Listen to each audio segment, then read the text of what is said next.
25편, 네. 얼리 어답터가 최고야 라는 제목을 한번 달아보았습니다. 25편 살피기 한번 들어가 볼게요. 네. 사람은 변화를 즐기죠. 아무리 맛있는 음식도 3일 이상 먹으면 지겹습니다. 그렇지 않나요? 저희 아버지도 한 2, 3일 똑같은 반찬 나오면 저희 어머니한테 또 똑같은 반찬 나온다고 이렇게 불평 이렇게 했던 좀 그런 기억이 납니다. 그렇죠. 여러분 어떠세요? 집에서 매번 똑같은 음식 나오면 잘 드시나요? 어, 아무래도 먹기 힘들잖아요. 네, 그런 원리를 여기다 적어봤는데, 하나님은 우리가 새로움과 친숙함을 동시에 맛보며 만족하며 살게 했죠. 그런데 지금 이 스크루테이프가 친숙한 거는 고리타분하고 새로운 것만 최고라는 어떤 그런 생각을 지금 이 환자에게 심어주려고 하고 있습니다. 그래서 책 내용을 한번 읽어볼게요. 자, 우리는 먹는 즐거움만 따로 부풀려 음식을 만들어낸 것처럼 변화가 주는 자연스러운 즐거움만 따로 뒤틀어 완벽하게 새 것만 원하는 욕구로 바꾸고 있는데 그 욕구가 전적으로 악마들의 작품이래요. 사실 새로운 거를 추구하는 것은 나쁜 건 아닙니다. 근데 문제는 뭐냐면 새로운 것만이죠. 새로운 것만. 이제 느낌표를 쳐놨죠. 자, 악마는 새로운 것만 맛있고 오래된 것은 맛없다는 것을 심어주고 있는데 그렇게 되면 사람이 어떻게 되냐면 새로운 것이 주는 쾌락에만 집중을 하죠. 근데 문제는 뭐냐면 그 쾌락이 새로운 것을 누리는 쾌락이 지속되지 않잖아요. 결국에는 그 새 것도 옛 것이 되잖아요. 그래서 좀 아래쪽 네모를 보겠습니다. 자, 무엇보다 욕망은 증대시키면서 쾌락은 감소시킬 수 있지. 새 것이 주는 쾌락이란 본질상 그 어떤 것보다도 한계 효용 체감의 법칙에 지배받기 마련이다. 전문 용어 하나 나왔습니다. 네, 게다가 지속적으로 새 것을 경험하려면 돈이 많이 들기 때문에 그렇죠? 그렇잖아요. 계속 우리가 새로운 제품을 사려면 돈이 많이 들잖아요. 자, 그러면 이렇게 된대요. 탐욕이나 불행 중 하나 또는 두 가지 모두를 불러올 수 있대요. 공감이 되시죠? 더 나아가 이 욕구가 거세지면 거세질수록 무해한 쾌락의 원천은 더 빨리 고갈되어 버리고 결국에는 원수가 금지하는 쾌락으로 나가게 되지. 한교용 체감의 원칙 다 아실 텐데 쉽게 설명을 해보면 자, 예를 들어서 여러분의 회사 근처에 인스타에서 유명한 맛집이 생겼다고 해보세요. 그러면 보통 줄 서서 먹죠. 예를 들어서 A가 바쁜 점심시간에 너무 맛있는 집이니까 킬게요. 30분을 기다리면서 먹었어요. 그리고 너무 만족스러워서 인스타에 올리고 자랑을 했습니다. 한동안 이 맛집은 줄 서서 먹는 식당으로 인식되었는데 한두 달 지나면 어떻게 되죠? 기다리는 길이가 줄어들잖아요. 그러니까 이게 바로 한계효용 체감의 법칙이 적용된 겁니다. 아무리 맛있는 것도 여러 번 먹으면 물립니다. 그래서 보통 이제 식당들이 뭐 하죠? 늘 이렇게 신메뉴를 개발하잖아요. 사람은 계속 새로운 걸 누리기 위해 돈을 많이 쓰게 되고 그때 탐욕이 발동이 되는데 어떻게 보면 좀 악마 입장에서는 어떤 기회냐면 탐욕과 쾌락과 불행까지 약간 1타 3피입니다. 지금 1타 3피를 누리고 있는 거예요. 그래서 이제 구체적인 우리 생활로 연결해 보면 2번으로 가보겠습니다. 책에 이런 내용이 있어요. 계속 우리가 새 것을 탐닉하는 마음을 공격을 하게 되면 우리 안에 있는 그 마음을 공격하면 결혼 생활에서는 부정을 우정에서는 변덕을 일으키는 원천이 된대요. 결혼 생활에서 우리가 새로운 것을 계속 추구하면 어떻게 돼요? 안 되잖아요. 한번 제가 설명을 해봤는데, 자, 연애 시절 다 기억나시죠? 한번 떠올려 보세요. 연애 시절이 다 있을 텐데, 설렘이 있었잖아요. 근데 결혼 생활 연차가 올라갈수록 그게 떨어지죠. 그러면, 네, 약간 다 웃으시는데, 그러면 설렘이 떨어지니까 새로운 설렘을 찾아야 되는 걸까요? 아니죠. 이것이 바로 새 것에 탐닉하는 마음이 주는 부작용입니다. 우리에게는 온전한 만족이란 없고요. 새로운 어떤 그런 건 없지만 친숙함이 주는 깊이가 있는데 친숙함은 뒤로 하고 새 것이 주는 느낌에만 집중하다 보면 엄청난 부작용을 초래하게 되죠. 그래서 2페이지로 넘어가 보겠습니다. 책에 이런 내용이 나와요. 사상의 유행을 이용하면 진짜 위험한 것에 관심을 갖지 못하도록 방해할 수 있지. 여기서 악마 입장에서 진짜 위험한 게 뭘까요? 예, 예수 그리스도 복음, 성경 이런 거겠죠. 선투적인 거잖아요. 근데 새로운 것에 계속 탐닉하느라 진짜 위험한 악마 입장에서 진짜 위험한 것에 관심을 갖지 못하도록 하는 게 지금 스크루테이프의 전략이고, 그래서 책에 보면 제가 밑줄 그어놨는데 이런 표현이 나옵니다. 원수는 상투적인 것을 좋아한대요. 즉, 하나님은 상투적인 것을 좋아한다라고 볼 수 있습니다. 사실 성경과 복음도 다 상투적이잖아요. 그런데 놀랍게도 상투적인 것에 진짜 힘이 있습니다. 지금 3번입니다. 적용인데 제가 한계 효용 체감의 법칙을 넘어서라고 했는데요. 루이스가 어떤 책에서 이런 글을 썼어요. 제가 그 글 읽어볼게요. 이 세상에 어떤 경험으로도 충족되지 않는 열망이 있다면 아마도 내가 다른 세상, 즉 초자연적이고 영원한 세상에 맞게 창조되었기 때문이 아닐까? 이런 어떻게 좀 공감이 되세요? 우리가 집에 가서 피곤하면 영화를 보잖아요. 그런데 우리 안에 영화 보고 나면 100% 만족이 없죠. 그러니까 뭔가 또 찾잖아요. 뭘 찾아도 100% 만족이 없고 또 찾아도 만족이 없고 그걸 통해서 하나님 우리에게 보여주신 건 뭐냐면 루이스의 말에 따르면 우리는 이 땅에서 100% 만족을 누릴 수 없는 존재다. 우리의 지향점은 영원한 나라에 있다. 그것을 알려주기 위해서 이 땅에서 우리가 100% 만족을 누리지 못하게 하나님께서 하신다라는 거죠. 제가 그 내용을 쭉 여기다가 적어 놔봤고요. 그래서 3번에 보시면 중반에 이 부분만 읽어볼까요? 현실이 불만족스러운가? 그런데 그 불만족이 때로는 거룩한 불만족이 될 수 있습니다. 왜냐하면 그 불만족 때문에 영원한 만족을 주는 하나님 나라를 소망하기 때문이죠. 제가 종종 예수님을 믿거나 교회에 오시는 분들 보면 이 땅이 만족스러워서 오시는 분은 없는 것 같아요. 뭔가 이 땅에서 자기 뜻대로 되지 않다 보니까 하나님을 찾게 되고 예수님을 찾게 되는 경우를 많이 보게 돼요. 그러니까 이 말이 맞는 거죠. 불만족, 그 불만족이 영원한 만족을 주는 하나님 나라를 소망하게 되죠. 그런 사람일수록 더 무릎 꿇게 되잖아요. 4번으로 가보겠습니다. 얼리 어답터라고 적어놨는데 빨리 새로운 제품에 적응하며 새로운 유행에 편승하는 사람이 잘 나가는 것처럼 보이잖아요. 그래서 기독교에서도 새로운 흐름을 잘 이해해야 시대에 뒤처지지 않는다라고 말합니다. 그래서 저도 그 새로운 어떤 한국교의 트렌드에 대해서 늘 책으로 봐요. 요즘에는 어떤가? 예를 들어서 요즘에는 3040 세대들이 현장력의 복귀율이 50%밖에 되지 않는다라는 통계도 있고 그런 식의 자료들을 저는 많이 보거든요. 그런 걸 보면 우리가 이런 어떤 시대의 흐름을 잘 파악을 해야 됩니다. 또 그와 관련된 말씀을 보면 역대상 12장 32절에 이런 표현이 있습니다. 이사갈 자손 중에서 시세를 알고 영어 표현에 보면 understood the times거든요. 그러니까 우리가 이 세상을 잘 알아야 되죠.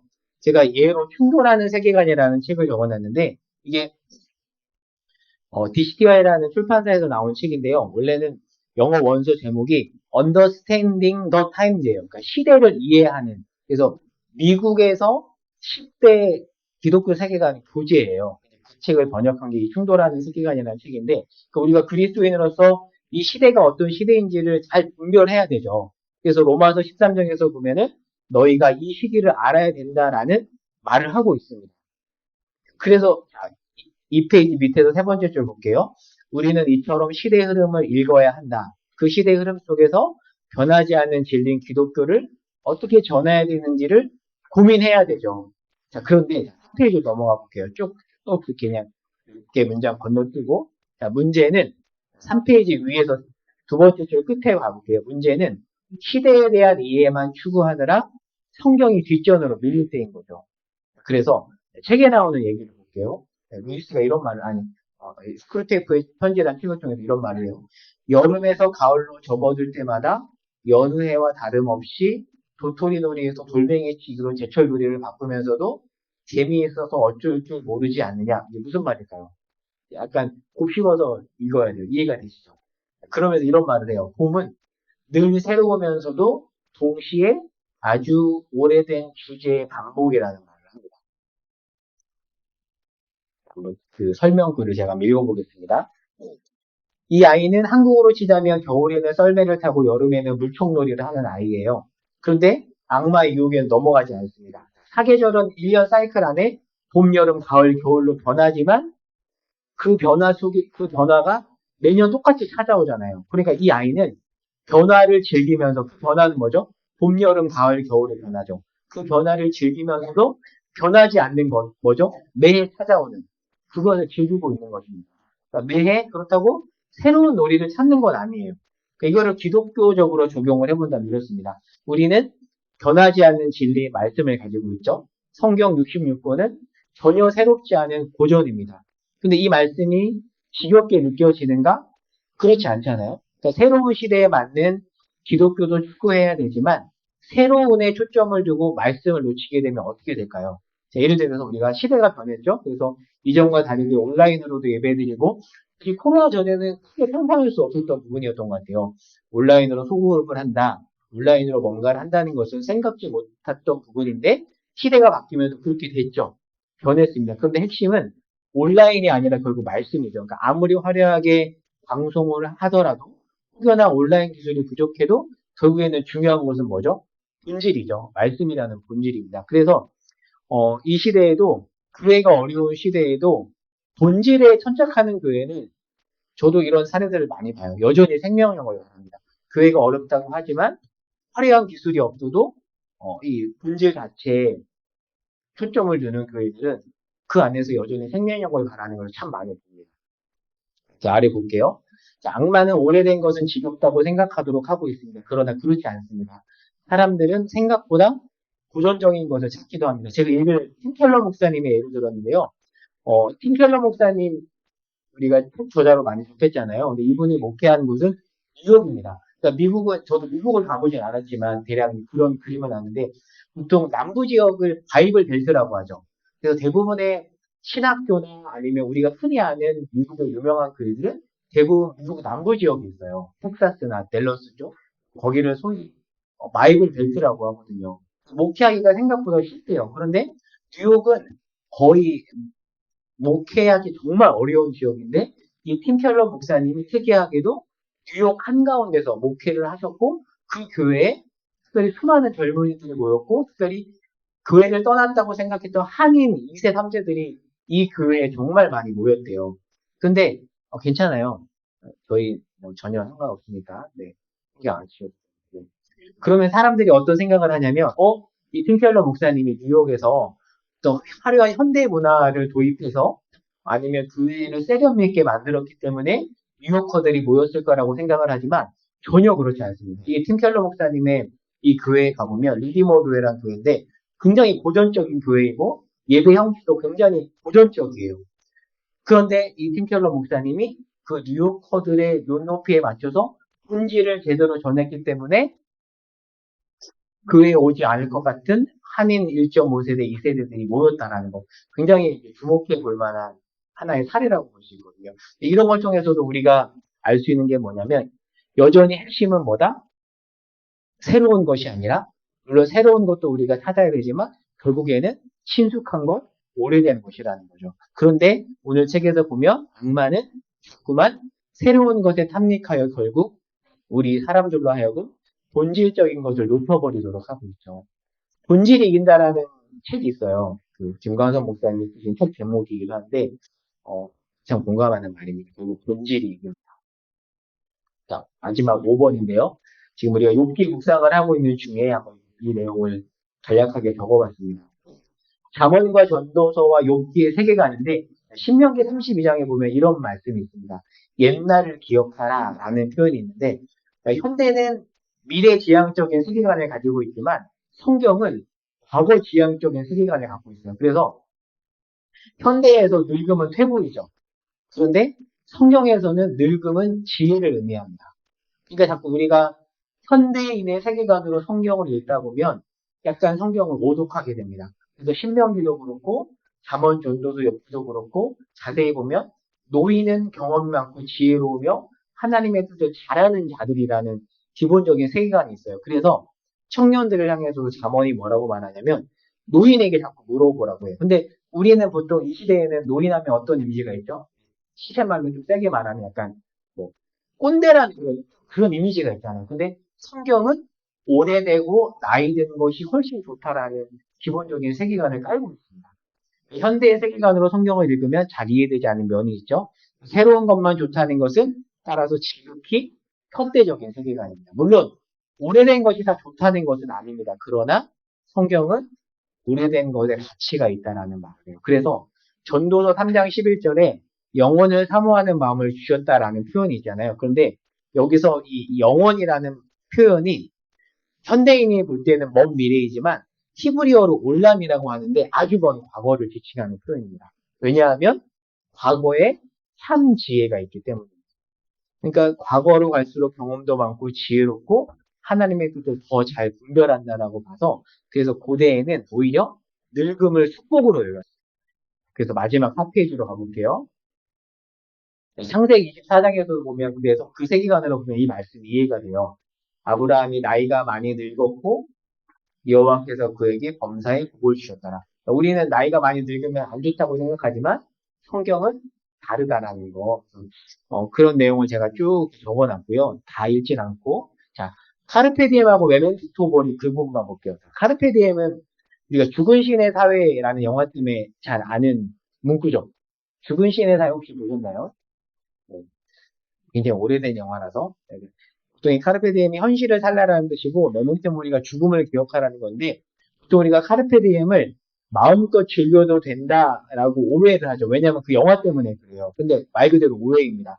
근데 카르페디엠은 메멘토 모리와 함께 같이 이해해야 됩니다. 왜냐하면 죽음을 아는 자, 즉 메멘토 모리를 아는 자가 현실을 제대로 살 수 있기 때문입니다.